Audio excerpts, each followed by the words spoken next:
ইতিমধ্যে আমি গম পাইছোঁ যে ধেমেচি পঞ্চায়তৰ অন্তৰ্গত এই তেলিয়াপথাৰৰ এগৰাকী ছাত্ৰীয়ে নেশ্যনেল গেম খেলি, যিটো গেমৰ নাম টাংচুডু গেম, আৰু সেই গেমটো খেলি সোণৰ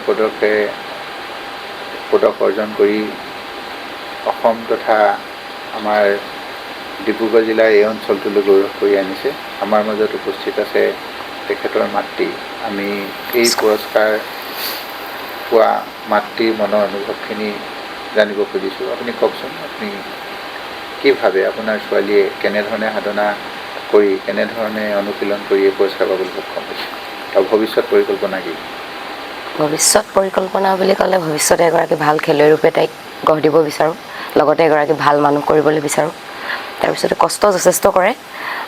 তৰুণগৈ ছাৰৰ ওচৰতো প্ৰশিক্ষণ গ্ৰহণ কৰিছিল প্ৰথম অৱস্থাত। তাৰপিছতে ডিমৌ টাংচুডু ক্লাবতো গৈ পেলাই দীপাংক চেতিয়াৰ মহোদয়ৰ ওচৰত প্ৰশিক্ষণ গ্ৰহণ কৰিছে।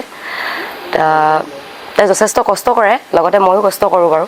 বিদ্যালয়ৰ পৰা অহাৰ পিছৰ পৰা 3 বজাৰ পৰা তাই 6 বজালৈকে খেলৰ ক্লাছ থাকে, প্ৰেক্টিচ থাকে। তালৈ সদায় যোৱা হয়, সদায় প্ৰেক্টিচ কৰি আহে। ইয়াৰ পিছৰ পৰিকল্পনা, এই নেশ্যনেল গেম খেলি অহাৰ পিছত এতিয়া ইণ্টাৰনেশ্যনেলৰ কাৰণে ক'ৰবাত সুযোগ পাইছে নেকি? এতিয়া নেপালত হ'বলগীয়া ইণ্টাৰনেশ্যনেল পৰ্যায়ৰ প্ৰতিযোগিতাত তাই অংশগ্ৰহণ কৰিবলৈ সুবিধা পাইছে। জুন জুলাই মাহত হ'ব বুলি জনাইছে এতিয়ালৈকে আমাৰ টেকনিকেল ডাইৰেক্টৰ ছাৰে। এতিয়ালৈকে কিন্তু তাৰিখটো ফিক্স হোৱা নাই, কেতিয়া হ'ব সেইটো কথা। আপোনাৰ ছোৱালীয়ে ইণ্টাৰনেশ্যনেল গেম খেলি সোণৰ পদক অৰ্জন কৰি আহিছে। আপোনাৰ মাতৃ হিচাপে আপোনাৰ অনুভৱ কেনেকুৱা? মই মোৰ ছোৱালীৰ পৰা পাই যথেষ্ট গৌৰৱান্বিত। যদিও নিবলৈ আমাৰ অসুবিধা হয়, তথাপিও যিমানখিনি পাৰোঁ মই নিবলৈ চেষ্টা কৰোঁ ঘৰখনৰ পৰা। এই কাৰণে এতিয়া ধৰি লওক ককায়েকৰ যিমানখিনি স্কলাৰশ্বিপৰ কিবাকিবি পোৱা হয় কলেজত পঢ়ি, সেইখিনি তাৰ কাৰণে ককায়েকে, সিও খেলিছিলে আগত, দুইটাকে নিব নোৱাৰাৰ কাৰণে সি এৰি দিলে। এতিয়া ভনীয়েককে পাৰে যেতিয়া নিবলৈ বুলি সিও যথেষ্ট সাহস হিচাপে ভনীয়েকৰ হৈ থিয় দিয়ে। চৰকাৰীভাৱে আপোনালোকে কিবা? চৰকাৰীভাৱে আমি একো সুবিধা পোৱা নাই। এবাৰ অকল 7,000 টকা এটা পাইছিলোঁ খেলিবলৈ যোৱাৰ পিছত, যোৱা বছৰ নেশ্যনেল খেলি অহাৰ পিছত। কিন্তু না আজি আপোনালোকৰ লেখীয়া হয়তো কোনোবাই বেয়া পাব পাৰে সেইটো শুনি, এতিয়া ইমানখিনি খেলি অহাৰ পিছত না কোনোবাই খবৰ লৈছে। আমিতো বহুত কষ্ট কৰি ওলাই গৈছোঁ, কিমানখিনি পৰিশ্ৰম কৰি ওলাই যাবলগীয়া হৈছোঁ মই জানো। ধৰি লওক দুটাকৈ ল'ৰা ছোৱালী, এতিয়া ঘৰখনত ডাঙৰটো BSc 4th চেমত পঢ়ি আছে, তাক পঢ়ুৱাবলগীয়া হৈছে, এইকো এতিয়া পঢ়ুৱাবলগীয়া হয়। তাৰ মাজতো যথেষ্টখিনি কষ্ট কৰি ওলাই গৈছোঁ। কিন্তু তাৰ মাজতো আপোনালোক আহিছে, মই অত্যন্ত সুখী হৈছোঁ। কিন্তু তাৰ মাজতো না আজি কোনোবা এজন মানুহে ধৰি লওক, মই কোনোবা ৰাজনীতি বা কিবা বুলি ক'ব যোৱা নাই, না সি এনেকুৱা এটা সংবাদ পোৱাৰ পিছত খবৰ লৈছে, না বোলে আমাক আহি এষাৰ মাত দিছে।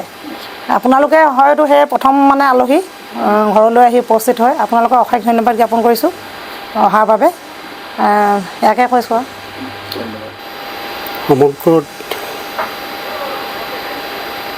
সমগ্ৰ আপোনাৰ ভাৰতবৰ্ষৰ লগতে বিভিন্ন ৰাজ্যৰ লগতে আমাৰ অসমৰ প্ৰশিক্ষাৰ্থীসকলে এই কোৰিয়ান মাৰ্চিয়েল আৰ্ট টাংচুডু সমৰ কলা, এই আৰ্টৰ যোগেদি সফল হ'ব পাৰিছে। তাক লৈ মই যথেষ্টখিনি সুখী অনুভৱ কৰিছোঁ।